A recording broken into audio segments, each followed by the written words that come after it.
My name is Lacey Calloway. I live at 2445 Twigwood Lane. I have 34 years of experience as a professional firefighter, 25 years in the city of Cincinnati, and 9 years in the city of Dayton, Ohio. During that time, I've been signed to engine and ladder companies throughout the city, including Pleasant Ridge, Avondale, downtown, Riverside, and other firehouses. I've also been assigned as a fire prevention chief and the training chief. But I think most pertinent to my discussion today is my 7 years experience as commander of City of Cincinnati's arson unit. With that experience, I want to say that vacant structures are a disaster, especially with the weather beginning to turn cold. You will find that vagrants will start looking for and aggressively seeking vacant structures to stay warm.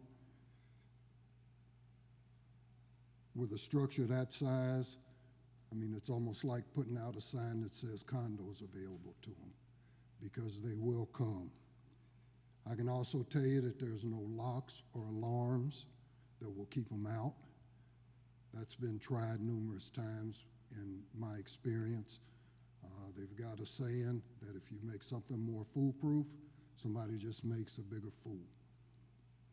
So from a safety standpoint, that's a problem. The other issue with that is that the vagrants will destroy the structure that they inhabit. That is almost a given. They'll take out items they can sell. They'll do it out of boredom. They'll do it just because they enjoy doing it. And they'll do it to decorate their living spaces. One of the concerns I have living on Twigwood, which is right off of Elbrook, is that just this vacant building, or most vacant buildings, just become epicenters. The vandalism is not going to be restricted to the Gibson vacant building. They will start spreading out into the neighborhood, and they'll vandalize more. I've seen it happen numerous times. Also, I've investigated numerous structure fires within vacant buildings, even some to the point where they take portions of the vacant building and set it on fire to be warm. They use actually part of the building as a warming fire. Which brings me to my next point, which is the arson.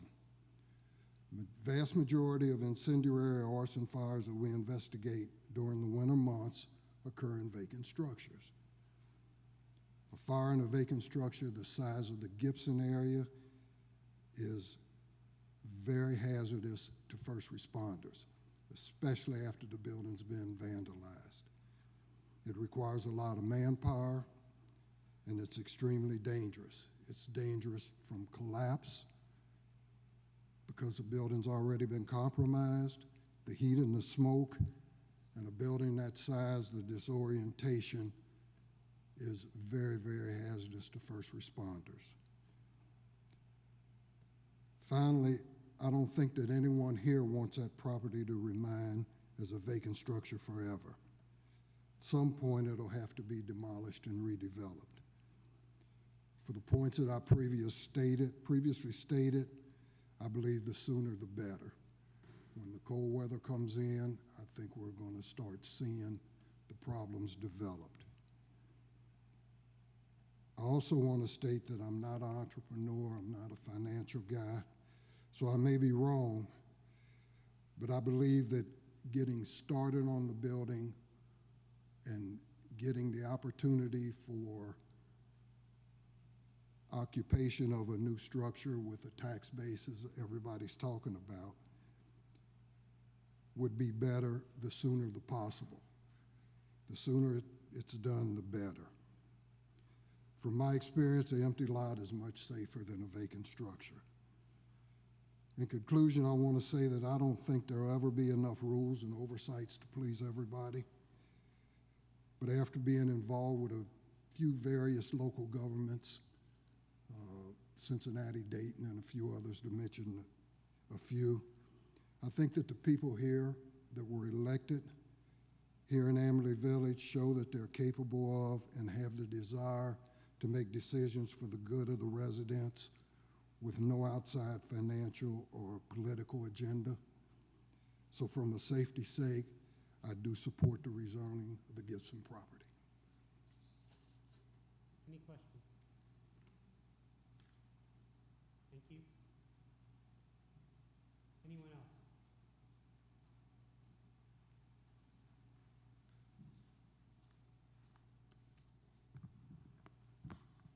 Good evening. I'm Bill Doring. I live at 2600 Willowbrook Drive, which is in the suburb of, or the subdivision of Brookwood. And on a brisk walk, I think I can get to Gibson in 5 minutes from there. I first moved here in 1951, before Gibson was ever even thought of. I watched it grow up. I played on the hill sled riding. So I have seen Gibson from the birth to the death. Number one, I think our situation right now is very similar to winning the lottery. You know, we've got the Port Authority here. We have a golden opportunity to develop this property, and we need to move forward. There was some concerns expressed tonight about safety and traffic and so forth. Well, I've been here when Gibson was fully occupied, having multiple shifts and so forth. We also had Santiville School with multiple, a large population of kids going there. We used to have a major shopping area in both Gulf Manor and Roselawn. None of those exist anymore. The traffic on Section Road is maybe 25 to a third of what it used to be. So any traffic that's generated by this development is going to still be less than what we have experienced. The construction of Ronald Reagan, as well as the completion of 71, has diverted much of the traffic away from Section Road. If you were driving downtown, you often went right down Section to Reading Road or over to 75 and so forth. So the concerns that there's going to be a safety issue is just isn't supported by the facts. As far as having additional studies and hearings, I think we've had more than enough discussions and hearings.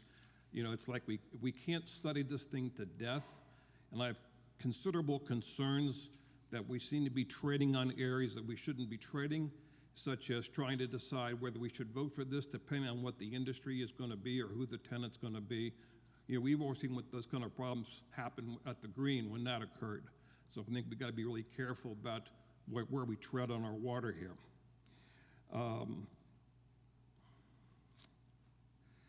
As far as the $2 million that they potentially have from Jobs Ohio, I think what people fail to realize, I did not hear this being mentioned tonight, that if this property does get rezoned to A, and then the back part is redeveloped along with the current spot, and then that amount equals to 50%, then the entire front footage can't be developed and it can't be sold, because then they would fall away from the current 50% restriction. So if anything, the rezoning only makes the front part less possible use, assuming that they can develop the entire property in the back there. But I think that's their intent. That's what they're trying to market here.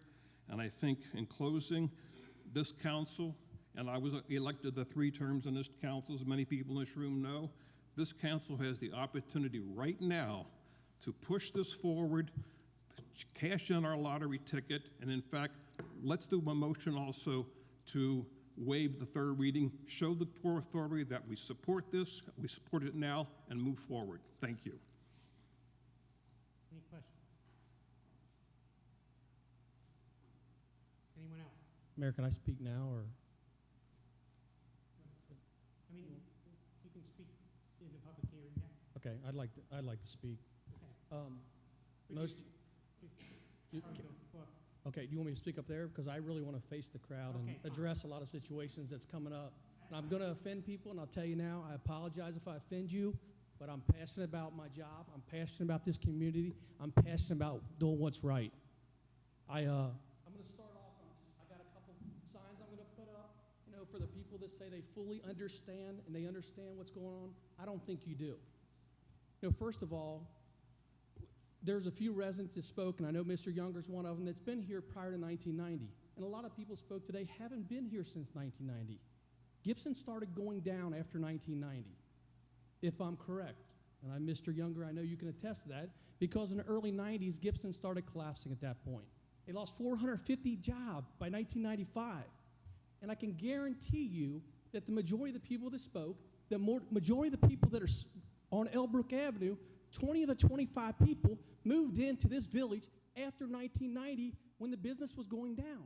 You're moving into a community, you know you have a large structure behind you that's going downhill. Something has to be done. I was hired here in 1996. I started in Gulf Manors as a police officer, 88, so I worked a lot. I worked at Gibson Details. I was involved a lot in this community. When I got hired here, I was told, I left the city of Norwood, you truly want this job. If Gibson continues to go in the direction they're going, they lost half their profits by 1996 when I got hired here. I would lose my job as well as 2 other officers. You know what? If something else didn't come in for a tax base, that was our largest tax base, and it continued to decline. The reason we didn't collapse at that time is because the council had the foresight to bank money to keep the village afloat. When I was talking about the property on Elbrook, I'm going to be all over the board now because I ain't going by my thing, because it irritates me to listen to certain things that are said, and I'm going to address some other things that individual people said here, just because somebody needs to call you out and mention what you're talking about. A lot of times when people say things, it's not true. And it makes everybody else believe that because they said it, it's true. A lot of things may not be true. The rezoning of the Gibson property, when we talked about the buffer, you know, the residents on the Gibson or Elbrook side, everybody knows. Port Authority didn't care whether you've been there 1 year, whether you've been there 25 years, 30 years. When I met with them and the council met with them, they wanted to do what's right. And the big thing that they want to do is the buffer. They wanted a buffer between their property, and that was the big thing. From the get-go, the Port Authority had the intentions of doing what's right. Could they say everything until they got their ducks in a row? No, they couldn't. So we're looking at it here, is basically this is how it is now. And as you look at this, I'm going to just talk louder if that's all right. As you look at this is the buffer on Elbrook Avenue that was created. What does that do? That helps the sound barrier for the people in Laurel Oak, Elbrook, and that's what we wanted. And we wanted that for several different factors. Keep away from cut-throughs and things like that off these kind of properties. The building now currently sits right here. There's a 10-foot driveway between the building and the fence, 10 foot, to the property line. We're putting a 20-foot buffer there, and then at that point it goes to the council, it goes to zoning as well as the fire department, which is me. Make the decision at where the place of the building goes if it's too close to the property. I can guarantee you now, I am not going to lead the community astray. I'm not going to let them put a brand new building up against the property line and put everybody else at risk. That's not going to happen. And I'll tell you that now. Then we start talking about the zoning, the rezoning. I know Michelle mentioned talking about the rezoning of the property and talking about the topography, but I just thought it was best to blow this map up and let everybody see the true picture, what it looks like on paper. Here's the front of the Gibson. Here's the building where it is now, and here's Section Road. The red area is area you cannot build. You can't build within 100 feet of any of this area. So that knocks it down. This is the floodway she spoke about as well as the floodplain. None of this is buildable. So what does that leave? That leaves us this property, that leaves us this. Together, that is 2.8 acres. If you're going to tell me that somebody can come in here and build a building on 2.8 acres, a manufacturer or something like that, you're ludicrous. There's no way. I've talked to enough developers, they're not going to come in here on 2.8 acres and build some monstrosity. That's not what the goal is here. The goal is you can build on 50% of the property.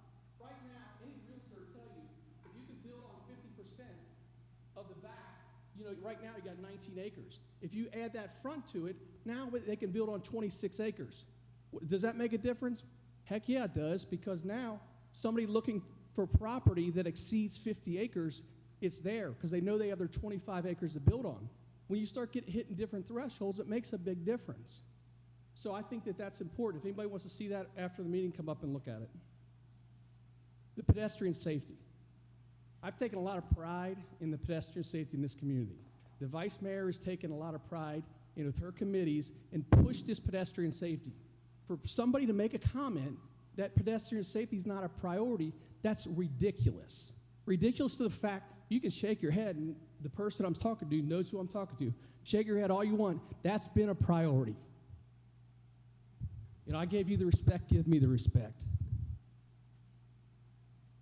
You know, we will go out and buy reflective vests for everybody in the community that are walking. Offer them to anybody. We've put in pedestrian signs. We've put in crosswalks. I met with 3 years ago, I wanted to put in special crosswalks with sensors so that the flashing lights would work. But then I found out that one rabbi was for it, one rabbi was against it because it would get people to walk away from those areas because it violated their belief on a Sabbath. So what do? We change that idea and try to come up with other means.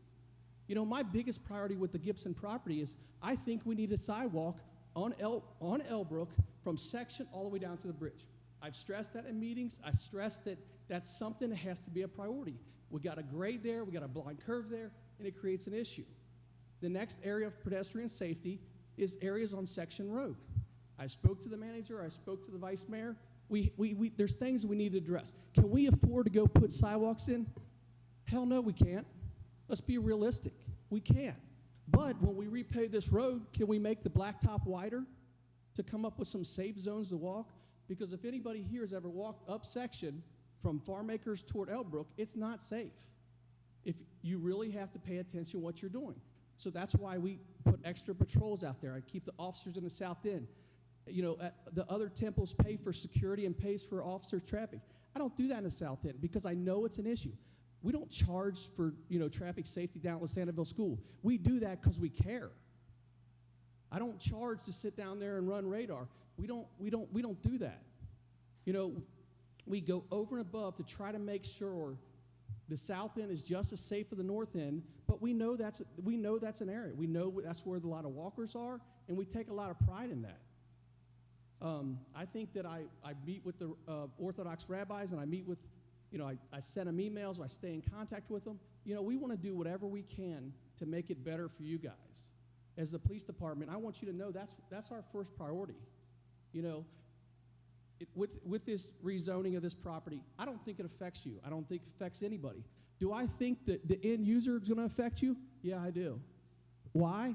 Because it's going to affect what they bring in. It could be the number of traffic, it could be the fire load that they bring onto the property, it could be the egress and ingress to the property. But all those are coming to play. There'll be public hearings and there'll be meetings of, you know, what council's going to accept and what they're not going to accept. And I guarantee you now, we're not going to let some development manufacturing company come in there that's going to start releasing gases and everything else. You know, we already have Hilton Davis less than a mile and a half away that releases stuff on a regular basis. You know, that's where we need to be concerned. You know, we don't. You know, our property now. Chief Callaway pointed out the vacant property. I've been on the RC team. I'll just tell you, I was a kid when he was running it. So,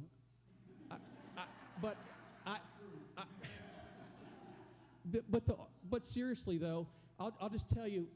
I don't like to point out a lot of crime stuff, but I think if you live on Bluegrass, you know that there's a vehicle stolen 2 days ago on Bluegrass.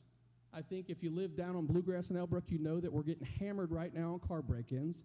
I know if you live in the South End, you know that we've had 5 cars stolen since July. Why? Because they're continuously come into the area looking for things to break into. Before Shirey Torah was built, what happened? They broke into the building there on a regular basis. They broke into the house, and they set a fire in the house. It was torn down, and we don't have that problem because it's not vacant. On Laurel Oak, on the dead end of Laurel Oak, the yellow house had sat vacant for a very long time. They broke into that house. They set a small fire in the kitchen of that house. The Amberley Green, it's been broken into. Now it's boarded up so tight that no one can get in. But we have an opportunity now to get rid of a piece of vacant property that's going to sit in our village that could actually be a thorn on our side. I would hope the council is going to have a 7-0 vote today to say, we want this property down. You know, and I think you guys have legitimate concerns about what goes in there. I really do. And I think we have legitimate concerns about pedestrian safety and all those things. But, you know, it would be great if you guys come to the regular meetings that we have, though. You know, our council has went over and above, along with the manager and Nicole. We have Facebook, we have Twitter, we have an app for our phone, you know, our website, our e-news, everything. They do everything they can to get this information out, get these meetings out there, and a lot of times people are saying they don't know nothing about it. It's out there. It's just you got to want to know what's there. You can't just pick one title and say, well, I'm coming after that one. Just learn more about it. And I know you've done a lot of work and homework and stuff, and I respect what you did and all the efforts you put into it. But I do want to point out on the Topics building, it's not a 3-story building. It's a 20-foot high building, and a commercial building is 12 to 15 feet. A residential is 8 to 12 feet. So could it be considered a 2-story? It could be, but not a 3-story. And that comes up, the reason I bring that up, because the Gibson property, we're not going to have no high-rise building there that's going to be looking over your property. It's not going to happen. First of all, we have 24 firemen. We don't have the fire apparatus to cover anything like that. We have a 75-foot aerial truck, and I can guarantee you who's moving in there, they'd be more apt to put sidewalks in than they would spend $750,000 on another fire truck for us. So if I offended you, I apologize, but I'm telling you, I think this is a great thing for this community. I have another 7 years to be here and work in this community. I take a lot of pride. I take a lot of passion. I know I talk a lot, but anybody that knows me, I mean, I believe in this, and I believe in this community, and, you know, I care about everybody here. I mean, the majority of the community has my cell number, and I guarantee you they call me a lot. So if anybody wants to talk to me afterwards, I'd be more than happy to talk to you. But council, I appreciate the time, and I thank everything you guys have been doing to give us this opportunity. Before I ask if there's any questions, Chief, I want to make a comment. I think it came out very clear with the chief speaking, but I think it's clear in what everyone's speaking. Everyone in this room is passionate about Amberley, and that's a good thing. I mean, we're all passionate about, and we love Amberley. I could hear those comments throughout.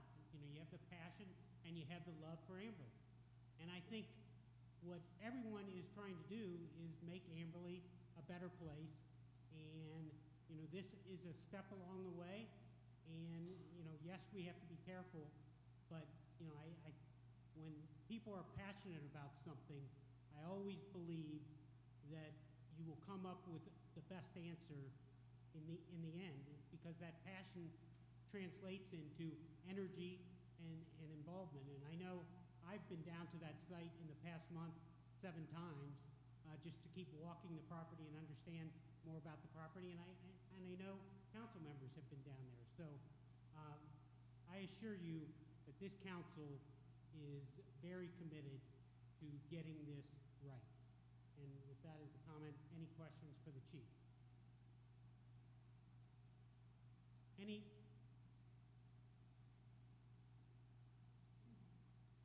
Thank you all. I appreciate the opportunity to speak, and even to speak a second time, so thank you for that. I just have trouble understanding if they're not planning to build on the area. If there is no plan to build on the area that we're discussing, the zoning, changing the zoning, why does it need to be the zoning changed? Can I answer that?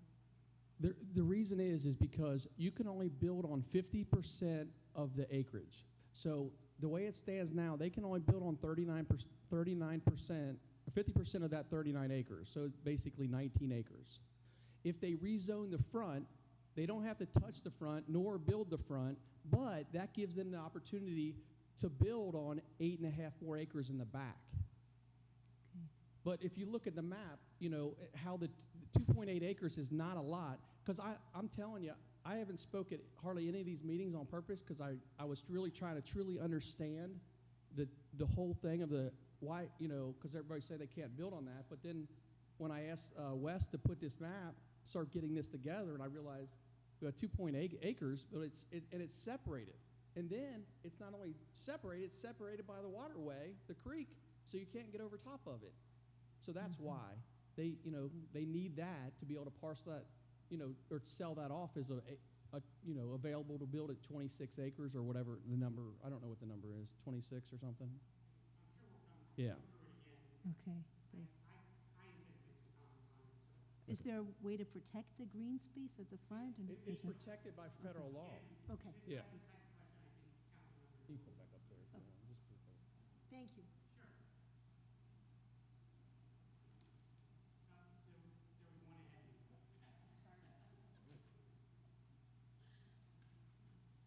Hi, Nancy Reese, 7465 Elbrook Avenue. I really appreciate all your time, appreciate you having the meeting, letting us speak. Previously, as you know, I was opposed to a lot of the work going on, and I just wanted to say I appreciate everything council's done with the Port Authority and working to get that 20-foot area, because that's really what I was most concerned about was my living and the space behind my home that was going to butt up against that area and not having any type of shield there. As it comes to the rezoning, I really do put my trust in the council and in the chief in doing the right thing. I do appreciate everything you do. I know you're trying to get to the right decision, and you appreciate everything everybody has said here, but I want to say that I put my trust in you. And the decision that you come up with, I know it won't be a light one. I know you're not going to please everybody, but I know you have the residents in the village good in mind. So I just wanted to say I appreciate that. Thank you.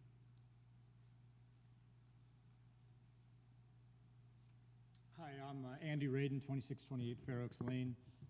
Some of you know me. I've done work with the Port. I've been on both sides of issues with them over the past. I would tell you that Melissa was wonderful with some work that I did in Hamilton about 15 years ago. I would tell you that the building is functionally obsolete. I would tell you that I looked at it 15 years ago with my previous company. I would tell you that we also looked at Swifton Shopping Center. We couldn't afford to redevelop it because of the infrastructural problems that existed without a private-public partnership such as the Port, which did not exist at that time. It now exists. The nuisance is gone. I was involved in the sale of the former Jewish Community Center on Summit Road 3, 4, 5 years ago now. The building was vacant about 3 months. The main copper lines out of the heating system were stolen. The condition of the building in that next year deteriorated about 300% faster than it would have without the proper conditioning of the space. I didn't know we were going to have a fire inspector here. I couldn't say it better. This is a windfall opportunity for the building to come down. I wish it could be reused. In my former life, I did reuse buildings. It's not going to be loft apartments. The structure is not going to work for current needs of industrial users. I still consult to a number of developers in the region. I do a lot of site work for them very privately. The chief of fire is not going to let the building be so close and too tall. I have a lot of respect for the concerns of the residents. I would tell you that the typical developer now does not want to have phone calls. A typical end user doesn't want to have complaints from the residents. They're very, very concerned as our economy has sort of morphed over the years and become softer. Lead development has become extremely important to many operations right now. I would say we'd have a very good chance of having a lead development. Lots of green space, lots of buffering, lots of clean. The front acreage, very quickly, if we have 56 acres, we can use half of it, that's 28. 17 of it's already green space. You're going to get another 11 acres around the buildings to the rear. No one, in my opinion, is going to build anything on the front acreage in terms of an outlot. There are buildings available on Reinhold Drive that are small, they're available, they're for sale, they're cheap. Why would someone go to the expense of having to conform to all of our needs on steep hillsides? I've never built industrial on a steep hillside. We want it flat. End users want to know that a site is available. It's called shovel ready. I think Melissa could talk to that if we let her for hours on why sites need to be ready now. People that are out looking, they're in airplanes, they're in helicopters. They tour not only Amberley, but they'll also tour Blue Ash and Mason and Florence and Erlanger. And while they're at it, they're going to look at Louisville, and they're going to look at Indianapolis, and they're going to look at Chicago, and they're going to look at North Carolina, and Atlanta, Georgia. So we have to be competitive, and to be competitive, unfortunately, I love to save buildings, but there's no use for that. In parting comment, I'd say that it was wonderful back in the day. I grew up in the Reading Road corridor. I've only lived in Amberley for about 15 years, but I spent a lot of time here as a kid, immediately across the street at friends' homes on Section, in my high school years and so on. My aunt was one of the head artists at Gibson. She lived on Elbrook. It was a thing of beauty. Part of what I had proposed for the Green, Amberley Green, when I was on one of the committees with Peg and others, is that if we get the right developments in, we will improve our property values. We will bring people in that want to be close to work. We will bring in better everything. We would all like to have some pathways to walk on. Unfortunately, we don't have the tax base for it. So we need to get back to the tax base of the 60s and 70s so that we have some more income and some more disposable tax dollars to be able to build some of the improvements that we're all asking for. That's all I've got. I could go on, but that's all I've got. Any questions? Okay. Anyone else want to speak?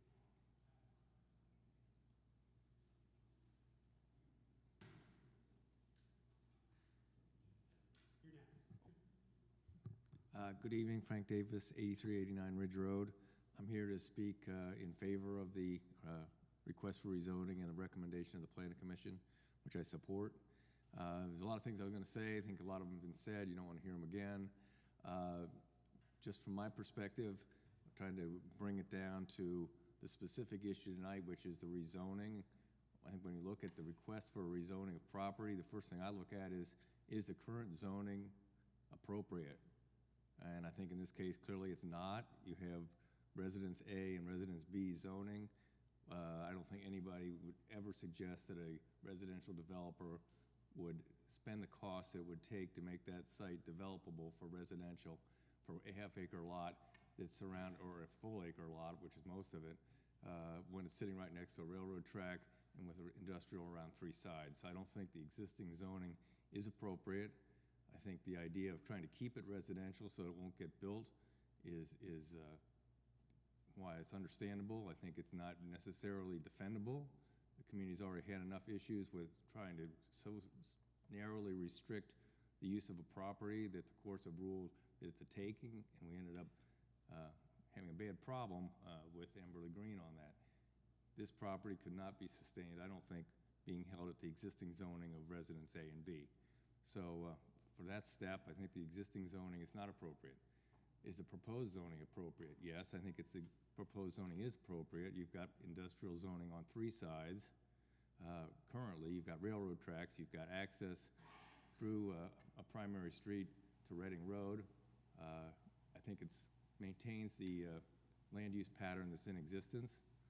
Most of the back portion is industrial that's abutting residential. There's a little additional part in the front that will be, but that most of the property already is B, or I think Ellsbrook is B, but residential to industrial. So the proposed rezoning to industrial, I think, is appropriate.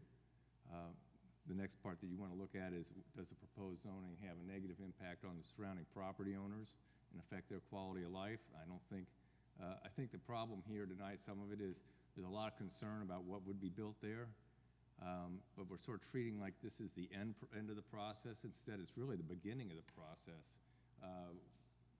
What end up being built on the Gibson property, and if anything's on this part, will be all vetted by the Planning Commission and by council, and a lot of hearings down the road with specific plans, and there's going to be plenty of time for the council and the Planning Commission and the residents to work with the end user to make sure that the lighting and the landscaping and the noise and the building height and the traffic is all taken care of. But that's all done at the final development stage, not at this rezoning stage.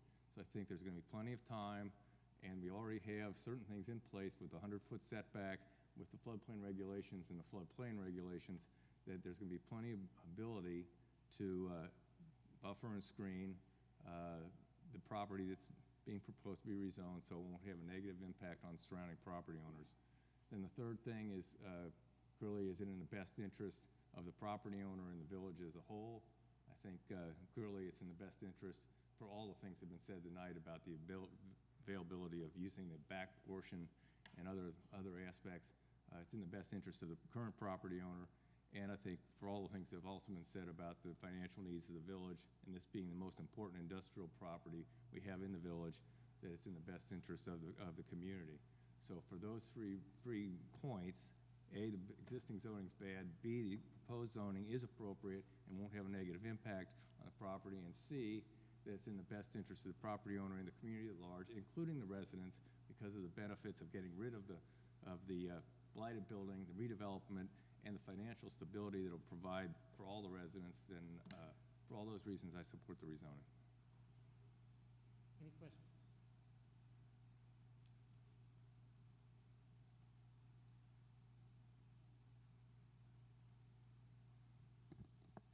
My name is Mendy Collinson. I live on Laurel Oak Lane, right off of Elbrook. I came here originally to speak. I did have some concerns, some questions, some safety concerns. After talking to some of the members of council, after talking to some of the representatives of the Port Authority, and after talking to the chief, many of my questions were answered, and then some more were answered here tonight. So I decided not to speak. But then the chief got up and made his presentation. So I'd like to take this opportunity just to thank council for your concern and all you've done for pedestrian safety for the residents of the village, as well as for the chief. A special thanks. When he says he has our safety in mind and it's a big concern of his, I know it's not just words, because I've seen it play out and I've seen him give his all. He's given 110%. It's not, like I said, it's not just talk, it's not words. He's constantly in contact with the Jewish community, who does a lot of the walking. Always reaching out, trying to find out what we could do better. We talked about the sidewalks. Anything that could be done, whether it's on the Sabbath when we're walking, whether it's the kids walking to school, whether we're driving the kids to school and maybe driving a little too fast in school zones. But he has proven himself, like I said, 110% over and over and over again. So thank you, Chief, and thank you, Council, for all that you do. Thank you. Any questions? Anyone else?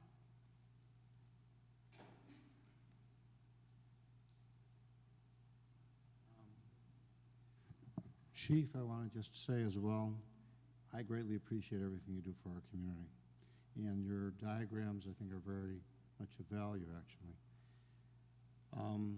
My only question is, what would be the harm, what would be the problem, since the Port Authority is an organization that's interested in our community so very much, what would be the harm in the Port Authority taking down this present property and marketing it as present in terms of the acreage that's available, seeing what's available then in terms of companies wanting to come in, and if it turns out that there's no real demand or not enough demand or not the right demand, what's the harm then in bringing up this issue later on? What is the need to make a decision about rezoning, which is very difficult to reverse, probably impossible to reverse? What's the difficulty in doing that? And especially since it seems like the Port Authority does want to be of help to our community, what is the harm in doing that?